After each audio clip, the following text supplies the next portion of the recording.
all of your expertise, all of your knowledge, your skills, all of that kind of stuff comes from reps.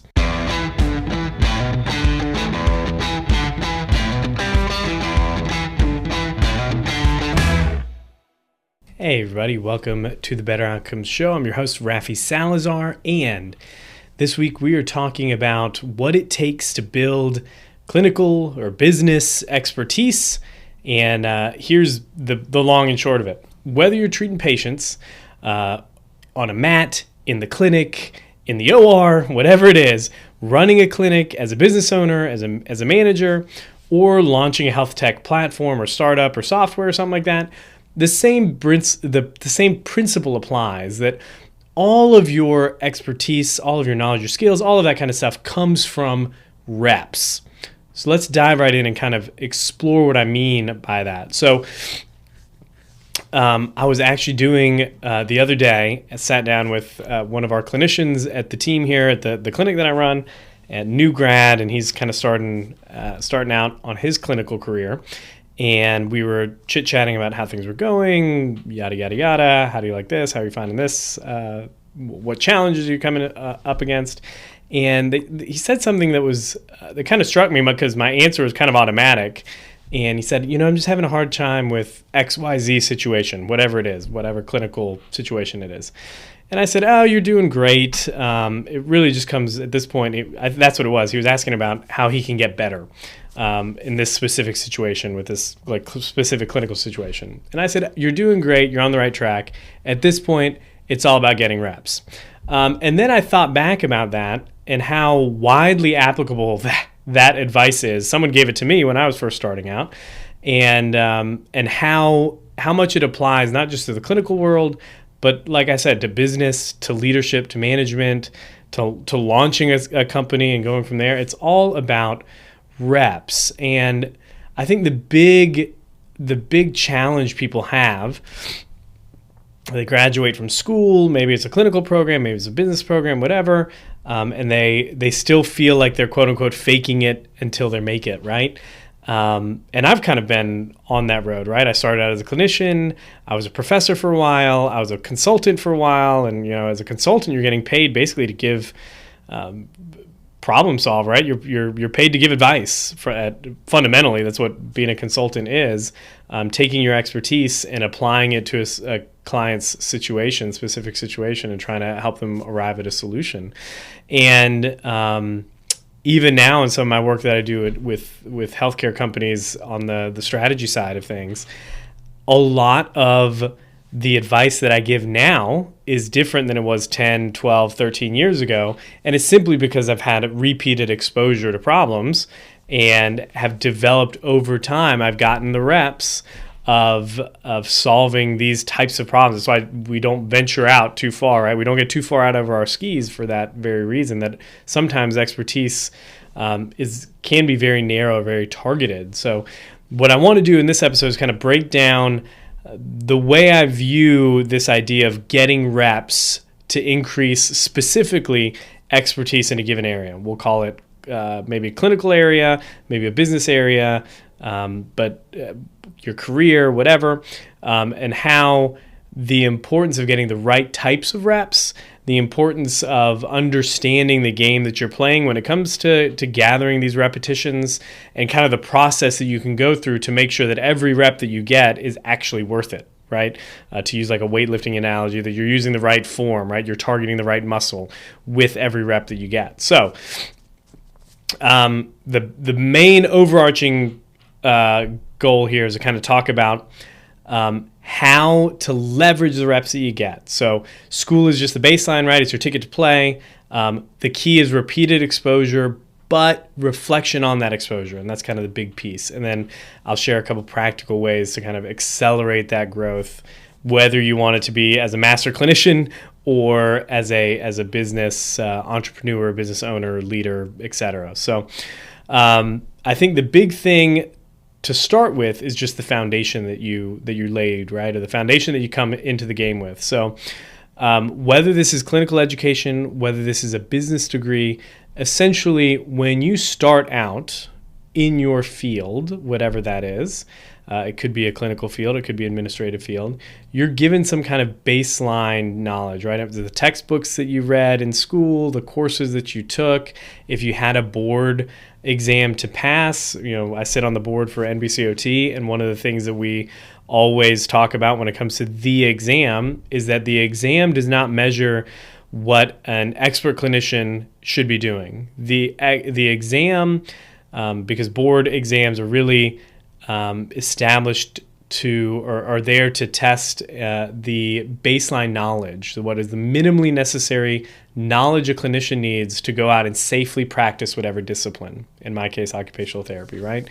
So even the ability to pass a test doesn't mean you're an expert clinician. And I tell this to clinicians all the time after they graduate and pass their boards. Like, you passing your boards is the ticket to play the game. Now it starts. Now it really starts. For the next 10, 20, 30 years of your career, you're going to be deepening your expertise.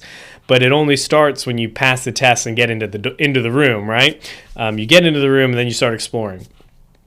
So the same is true for your career. If it's going to be business that you're going to start, like starting that business is step one, or maybe taking that first corporate job is step one, stepping up into another leadership level, and then another one, and then another one, and then another one, getting progressive responsibilities as you grow as a professional, really just starts with that entry level of getting in the door, right?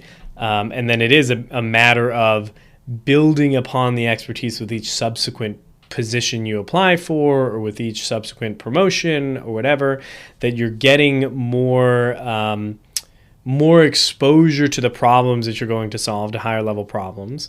But the reality is that we all start from zero, and some people do a really, really good job very quickly of getting very deep expertise, right? A very let's call it, on the clinical side of things, maybe a very deep clinical focus, and they're, an inch wide and a mile deep in a very short period of time. How do they do that? The same way somebody that's a healthcare, we'll just use someone like me, a healthcare consultant, can get very narrow advice or very narrow discipline very quickly. It all comes from the types of repetitions they're getting. So we'll talk about that in a minute here. But maybe the idea that I want to convey in part one, like understanding the baseline knowledge, is understanding that it's okay to feel like, at least especially at the beginning, like, I don't know what I'm doing. I feel like I'm grasping for straws almost. Every problem seems new. Every clinical situation seems like, it's the first time I treated a shoulder or something like that. And it's going to feel that way. It's normal for it to feel that way for the first little bit. On the clinical side, when I was a professor, I told students all the time, like, listen, the first year and a half that you're practicing, you're going to probably study more in that year than you did throughout your time in grad school, because it's going to be focused on your specific area, especially depending on the clinical discipline you go into. Like, occupational therapy is pretty wide, right? You can go into pediatrics, you could go into neuro, you could go into like hand therapy, you could go into, mental health. I've kind of touched on a lot of those in my over the 14 years of my career or whatever. But the reality is, each one of those, call them verticals or whatever, within this one clinical field has multiple books and courses and breakthroughs and its own set of research, clinical research. You're not going to get any of that really in school. You get a very surface level understanding of each of the major topic areas, right? You get enough to pass the boards, essentially. So once you define or you understand where you're going to be, then it is a journey of about, I'd say 1 to 3 years of really getting to the point of digging into that specific subspecialty or subdiscipline, if you would. It can be the same in, in nursing or in going to PAs or doctors or something like that. You get this broad, you could literally do anything. You get this broad overview in education, in your educational career. You graduate, you pass your boards, and then you pick an area to practice in, right? And as you begin exploring or practicing with real patients, you begin to see patterns over time, and you begin to really, out of necessity, focus on the information, the research, the courses, et cetera, for that specific specialty, because you need it, because that's what you're doing every day in the clinic, right? And over time, you just build in a deep understanding, simply because you're being exposed to the same problem over and over and over and over and over again, or the same diagnosis over and over and over and over again. The same is true for business, right? For example, I bought the clinic in 2020, and I had been doing consulting in the healthcare space, the broad healthcare space, doing like large healthcare systems and working on standard operating procedures and managing, teams across various geographic spans. Right, we were consulting for state agencies, state health agencies, so it was big. We were talking population size. Those were a specific type of problem that we were solving. And then I bought the clinic, and while I had done, I had been a leader, I've led teams, I had led projects, there was something different about doing it in this small setting, where instead of a team now of, a distributed team of 40 or 50 people that was working remotely all over the place, now it's a team of, at least at the beginning, it was like 4 or 5 that all reported directly to me. And it's taken, it took 2 or 3 years to kind of not just get my footing under me as a leader, as a business owner, but then kind of building upon the same types of issues that we ran into, or the problems we faced, or the challenges that we encountered. And now, it's only been 5 years. It hasn't been a whole lot of time, but we've had some staff turnover, so we've been through the hiring thing a few times. We've had disciplinary actions on staff. We've had crucial conversations. We've had all the things, basically. For the first few years, you see a lot of it in healthcare, right, or in the business side of things. So now, after doing that for so long, there are problems that we come into contact with now that are not a big deal, right? Because we've handled them before. The team has handled them before. And we were just talking about this. One of our team members is launching their own clinic here in the next little bit. And they were asking me questions like, well, how do you even get around, XYZ problem? Or how did you even figure out this problem? And my answer was the same. Like, the first year and a half that you're running this business, that you're running this clinic, is going to be, 60-hour week days, or 60-hour work weeks, because you're going to be learning all the things that you don't know. You're basically going to be discovering all the problems that you don't know. But then after that, you're going to have a handle on all of those. And it comes back to this idea, right? Like, you're in a position now maybe as a staff clinician where you're not exposed to those problems. You have really no idea of all those things that maybe it takes to run a clinic, for example. And it's not until you get in that position that you start really seeing it. And you can take a course on running a clinic. You can take a course on starting a practice. There's tons of them out there. But until it's you having to do that, whatever the task is, right? Having a crucial conversation, firing somebody. I think I mentioned on the podcast before, the first time I had to fire somebody, like I was up the night before, like sweating bullets about it. And it's not that we do not fire people all that often here, but if we had to, we've gotten the reps in a couple times, right? Like, it's not, there's some things that require maybe more repeated application. But, that's just one example. Or like an issue with a payer comes up. How do you manage the cash flow and the AR and the communication with the patients? Like, all of that kind of stuff. You get experience and exposure to over time, and then how you learn from it. So at the very beginning, everybody starts from zero. And that's the main takeaway. The foundation, if you would, is zero for everybody. We all basically start with the same playing field. And then it's a matter of building upon that with experience. So how do you build that expertise, right? Or that experience over time that you're going to create, or that you're going to stand upon down the road? Because there's a way to do it where you end up being like a jack of all trades, a master of none, and like this generalist. And then there's a way of doing it where you become a deep focus expert. And there's pros and cons of each. I'm not going to stand on a high horse and tell you which one you should focus on. I know from like the professional services realm of things, there's business books out there about like the importance of specialization, and then there's books out there that are like the generalists will rule the world, right? So I think it's both and. But here's the main takeaway that I have for this. Like, how do you build expertise?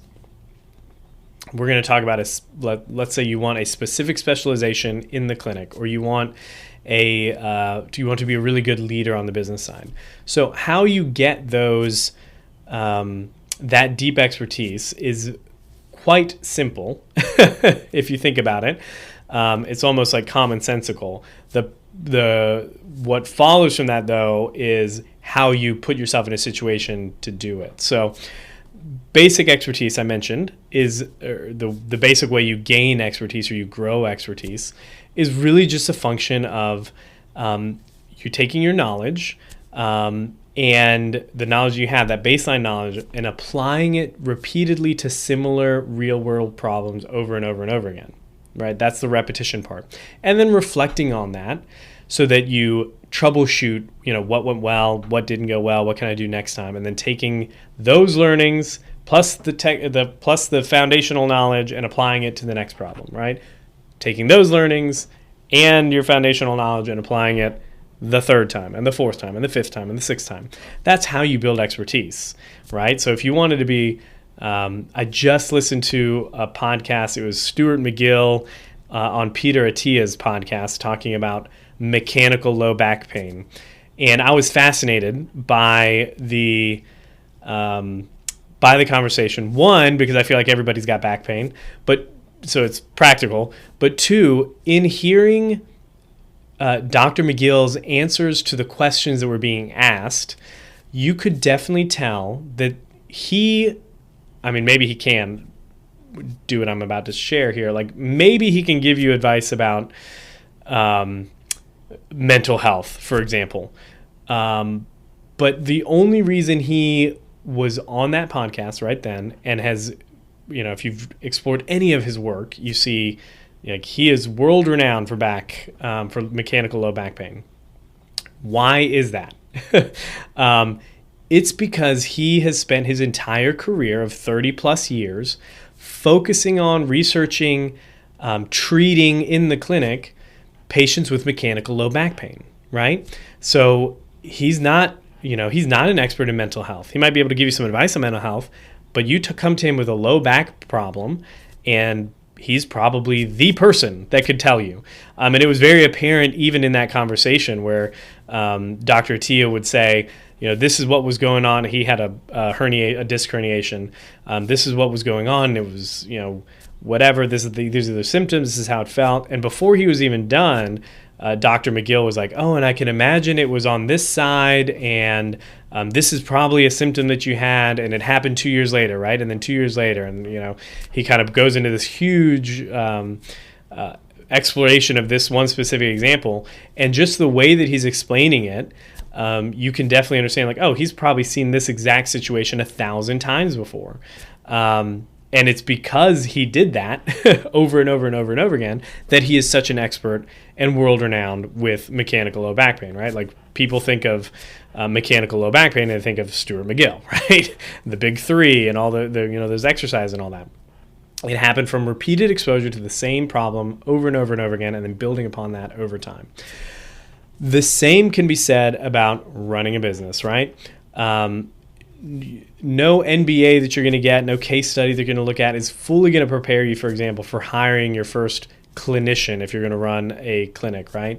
Handling tough patient problems or complaints, negotiating with payers. Like you can have a conceptual understanding of that, but until you've done 15 or 20 or 30 interviews for this one position, you're just not good at them, right? Like I feel like I'm a pretty good interviewer. I can talk and have conversations and kind of pull information out of people. But hiring for a specific job was something that took time. Like I had to get my reps in to do it. You grow through trial, error, and then iteration on that. And I think that's the big challenge, right? Is that a lot of times whether it be in the clinic or whether it be in the business, you might come across a problem, and we don't iterate, right? Or we treat every problem as if it's novel, when in fact, most likely they're not. So here's the formula for building expertise. Number one is exposure. You need to put yourself in situations where you are experiencing or addressing the same challenge or problem of situation over and over and over again. So you need repeated exposure to a problem. Step two is application. You want to apply, to use those skills, the frameworks that you learned, whatever, to that problem. And then kind of note the difference, or note the response or the result. And then step three is the critical part, reflection. Reflection. You want to ask yourself, what worked, what didn't work, what can I or what should I do differently next time? Is there a piece of information that I'm missing? Is there a process that already exists that I should have applied? Is there maybe some clinical research that I should have known that I didn't know? All of that kind of stuff. But those are the three steps: exposure to similar problems, application of your skills, frameworks, and knowledge, and then reflection in order to iterate the next time. So a clinical example could be, you're managing a complex shoulder case. You want to notice over time, you will notice patterns across patients, right? Like I was talking to this clinician the other day, new grad, talking about like, what do you do for this type of shoulder impingement or shoulder, musculoskeletal pain, et cetera.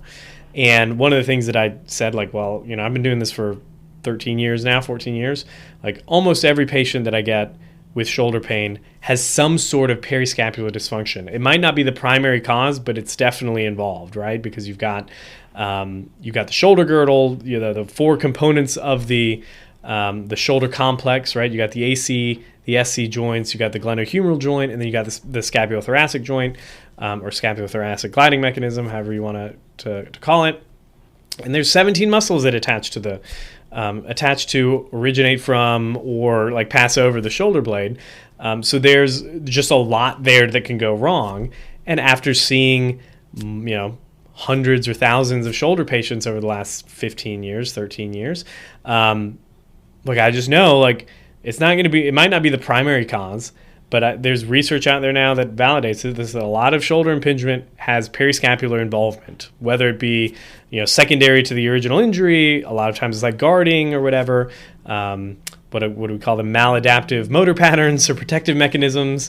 So that's like a little tidbit or whatever that I shared with him. And it wasn't because I'm this amazing clinician. I've just been doing it for a while, and I know, okay, if somebody's coming in here with shoulder pain, maybe some impingement, it's been going on for 6 months or so, they probably have periscapular involvement as well. And that's something that we can address pretty quickly, in the clinic, to get some very immediate pain relief that can kind of help get some buy-in, and then we can work on those things that maybe take a little longer, right?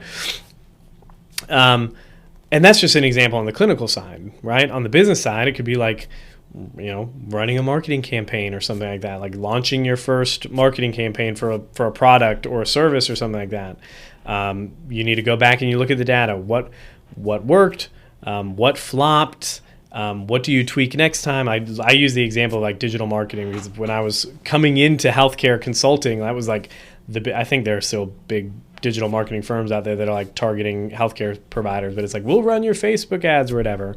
And when you talked to those people, they were an inch wide and a mile deep, and that inch wide was Facebook ads or Google ads or whatever the platform was that they were going to help you market on. They couldn't really help you when it came to maybe marketing strategy or sales enablement or something like that. But when you ask them, if I'm going to I want to target this population with this specific offer for this specific for this type of clinic or whatever on this platform, what can you do for me? And they would tell you like, okay, this is based off of our, your geographic region, maybe the age range that you're targeting. We're looking at probably, X dollars per day, per campaign, which would result in, so many conversions, which would result in, X dollars per lead, which if you close at X number of dollars means, this is your ROI. And they could do that very, very quickly. Why could they do that? Because they did it for hundreds of clinics, right? They knew if you're going to run a shoulder impingement campaign on Facebook, for example, that you're going to need to spend about this much money per month to convert this many leads into actual appointments. And they were pretty accurate within that time frame, or within those models, right? And it's not because they were super geniuses. It was because they had just done it a lot for a lot of different clients across different markets, and they kind of understood the variables, and they had a very deep expertise in this specific platform. Now you can, maybe it's not super sustainable to build a business on that one thing, but it kind of shows you how it works, right? They were very dialed in to getting the same type of problem and the same type of challenges over and over again, addressing them for clients, and then getting in a matter of short time, being able to be experts in this specific area, right? So the same can happen to you if you decide on maybe it's a clinical specialty you want to go into, maybe it is some type of business specialty that you want to go into, whatever it is. The key is getting yourself in a place where you can see the same types of problems over and over and over again, apply your knowledge, your theories, whatever, and then kind of iterate on that as time goes on. So the question is, okay, that's great. That's how it happens. That's how we build expertise in an area. What is the way that we do it? Like, how do we make sure that we're exposing ourselves to the same type of problems over and over again? I'm going to totally cite this author because it's the idea that I got from it. But there's a book. I'm looking for it. It's back there. It's called The Business of Expertise. You can see it under the smoking skull back there, the smoking skeleton. The Business of Expertise by David C. Baker. The book is awesome for anybody who wants to build expertise and wants to get in the knowledge space. It was very formational early on in my own consulting work back in 2017-ish when I started. 2017, 2018, I can't remember. But his idea about how you get this expertise is very simple. He said positioning is the key. So positioning is what allows you the exposure to the same problems over and over and over again that lets you do those things that I talked about earlier, the apply your knowledge, reflect, iterate, try again, right? Because if you're seeing only one similar type of problem, you will get your expertise, you'll grow that expertise very deeply, very quickly. If you're in a situation where you're seeing all kinds of stuff, it's very difficult to pattern match, right? Like you can't, if you're seeing a shoulder and then an ankle and then a back and then a knee and then another shoulder and then maybe an elbow over here, you're just not getting enough exposure, enough repetitions in any one of those areas to be super effective, right? To be a clinical expert. Sure, you can be a generalist and you can get maybe 50% of people better or something like that. But if you want like deep expertise, you need to position yourself in a way that that gives you that repeated exposure over time. So perfect example here, I'm going to take a drink here, that happened to me early on in my career, and it was kind of accidental, was when I started at the VA as an outpatient occupational therapist. During the interview, they said, is there any, we've got a couple different options here of like where we need to plug an OT in. Is there anything that kind of stands out to you? And I said, well, I kind of got into OT because of this hand injury, and I kind of thought about maybe becoming like a certified hand therapist down the line, which is all they needed to hear, apparently. So first day on the job, they were like, okay, you're the hand guy, right? And I was like, I can be. And that simple, like just stumbling into it, what it ended up doing was that every single diagnosis basically that came to that clinic that was complex and had to do with the elbow to the fingertip, more or less, got forwarded to me. And really shoulder to fingertip, because I did a lot of shoulders too. But it was a lot of hand stuff, a lot of upper extremity hand rehabilitation. And what that ended up doing was, after about like maybe a year, I felt like I knew what I was doing when it came to upper extremity rehabilitation in a really, really, in a meaningful way. Like I was seeing positive benefits, positive outcomes with my patients. The doctors had respect for me. My fellow clinicians, I felt like, respected me. And, you know, I was teaching at that point, and a couple years later, I was teaching that kind of stuff at the university, having conversations with other clinicians and colleagues who were doing research in this area and not sounding like an idiot, right? Like that's always the test for me. Like, if I can talk to somebody who I know knows about this subject and they don't think I'm a moron, that means I'm learning, right? So, and it just happened because on the off chance I said, yeah, I'll do the hand stuff. And I would, you know, Wednesdays were walk-in Wednesday for the hand surgery clinic, and they would just pepper me with stuff. I was making splints. I was doing screenings and setting people up for evals. I was getting exposure to the same types of problems, right? A lot of them were like peripheral nerve entrapments, radiocarpal injuries, like distal radial ulnar joint injuries, proximal radial ulnar joint injuries, all that kind of stuff. And it just happened from getting a lot, and we happened to be at that VA was pretty busy, because orthopedics and plastic surgery were only at our VA, in Georgia anyways. Like the VA south of us, the VA hospital south of us didn't have orthopedics, didn't have plastic surgery. So even some of those patients were coming up to us for our specialty clinics. So I just got repeated exposure to a very, very large population of people that had shoulder, elbow, and hand injuries and surgeries.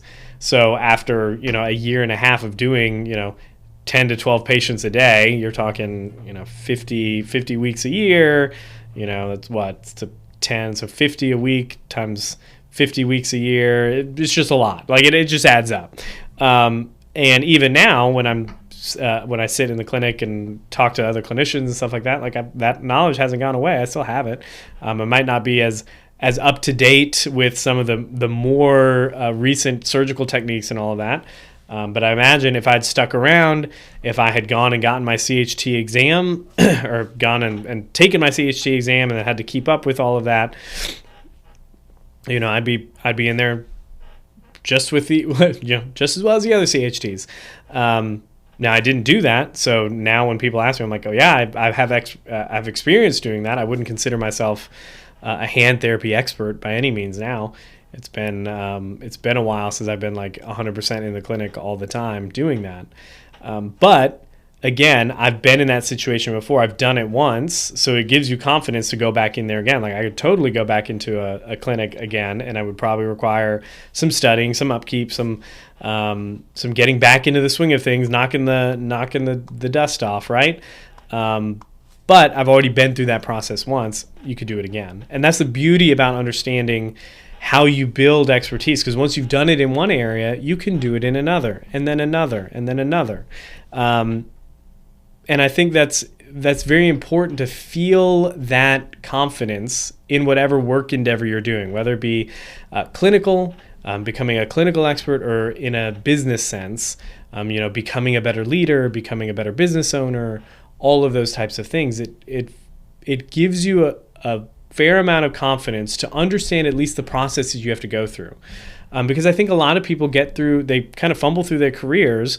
Maybe they happen, like I did, I happened to land in this situation at the VA where I was just put in this situation, and it wasn't until, you know, a couple years after that, after I had left that job, where I kind of understood, oh, that's what was happening there. And I was more in a position to be self-reflective on that process, and then understand, okay, I could just do that again, or I'm going to do that in this other area, which kind of takes it to step two, right? Like I think there's an importance in picking something like that, whether you're a clinician, whether you're an owner-operator of a healthcare organization, whether you're a startup, founder, or something like that. of being on that journey. Maybe that journey changes over time, and I think my career has been a perfect example of that. I think I've mentioned that before. Like, my resume looks like a case study in ADHD, because I've kind of been all over the place. I was a clinician, then I was a healthcare management consultant doing big projects here for state health organizations. Then I was a professor, and then I did private practice again, was managing and owning that. I've done some business development, sales, and training enablement for healthcare startups. I've done healthcare positioning strategy. But all of those different areas has involved me doing this same process, right? Going to get in a situation, going to expose myself to the same types of problems over and over again. I'm going to apply my knowledge and expertise. I'm going to reflect on what went well, what didn't go well, and then I'm going to iterate for the next time. And then rinse, lather, repeat, right? And like I said, the first time it happened, it was really just accidental. It wasn't until after I left and kind of reflected on what was going on that I was like, oh, this is a process that anyone can learn and that is not rocket science. So the key to getting those, if you're in business, for example, if you want to be known as, the healthcare digital marketing expert or something like that, you need to craft a positioning strategy that presents you with those types of clients over and over again, so that you can begin working on those same types of clients repeatedly and iterating off of each client engagement or encounter, so that by the time you've been doing it for a couple years, clinic A comes to you and says, I think I'm different because I've got this problem, or this is our situation or our setup. And you say, no, actually, I've done this for, a couple hundred clinics that are kind of in your same exact area. And this is kind of the process we go to. I can't, give you specific numbers for your situation, but I can kind of give you overlines or an overarching kind of summary of what to expect, right? And people walk away saying, "Oh, that guy really knows what they're talking about," because again, you've been served the same problems over and over again because of your positioning, which is the point David Baker makes in the book, The Business of Expertise. Is like, if you want to begin doing this, you need to pick the problem you're going to solve and then craft your positioning so all of your marketing and messaging delivers you those same problems over and over again. So he takes it a step further and is very intentional and specific about selecting a positioning strategy and using that to not only drive your business, but also to build your expertise so that your business gets better and better and better. So that's one little tidbit. If you are interested in kind of diving into this whole idea of expertise, Business of Expertise is a great book. I highly recommend it. Okay. So what are the key takeaways here? Key takeaways. Building deep expertise in any area, clinical or otherwise, really you just have to follow the same 3-step process, right? You need to get exposure to a problem. You need to apply your knowledge that you've gained up to that date to that problem. And then 3, you need to reflect, iterate, and then rinse and repeat those 3 steps over and over again, right? How do you do that? In the clinical sense, it would be seeing the same type of diagnoses over and over again, whether that be getting a job at a specific clinic that sees that type of population, whether that be talking with your clinic manager about tailoring your caseload so that you are in that area, or whatever. You want repeated exposure. In the business world, it really comes from, that is a positioning issue, right? You want to position yourself in the marketplace to be able to serve similar clients going through the similar challenges, right? Solving the same type of problem over and over again. So clinical and business mastery both require that time, that exposure, and the learning and relearning or applying or iterating from that process. So what I tell people is that you don't become an expert overnight. Like, you can't rush the process, right? Just stack the reps over and over again, but understand that you are getting reps. You are getting, with each new case that you're getting, or each new client that you're getting, you're just building a deeper bank of expertise, right? So it's not that you're just one day you'll just wake up and be an expert. It's like you incrementally get there over time. And again, I was telling this new clinician the other day, like, don't rush it. Like, enjoy the process. You are doing it the way everybody has to, right? It's just repeated exposure. As long as you're actively being intentional about taking that knowledge, applying it, and then reflecting on it and iterating for the next one, so that the next patient you do see or the next situation you do come up with, you're bringing more knowledge. You're kind of stacking that knowledge deeper and deeper. You're bringing more to play with, if you would.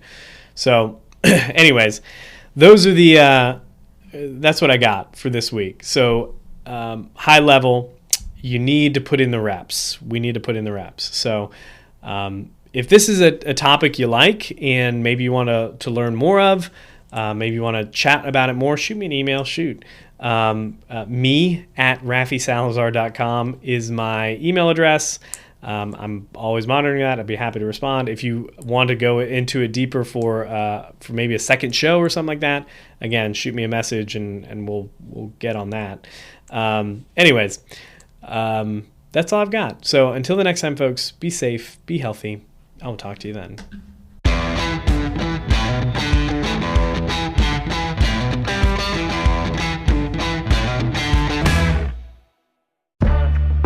Thanks for listening to another episode of the Better Outcomes Show with Raffi Salazar. This episode was brought to you by Strata PT. Strata PT is a single EMR platform and revenue cycle management service for physical, occupational, and speech therapy practices that helps you achieve a 99.99% reimbursement rate. If you'd like to learn more about Strata PT and see how their EMR and RCM works, head over to stratapt.com to book a demo.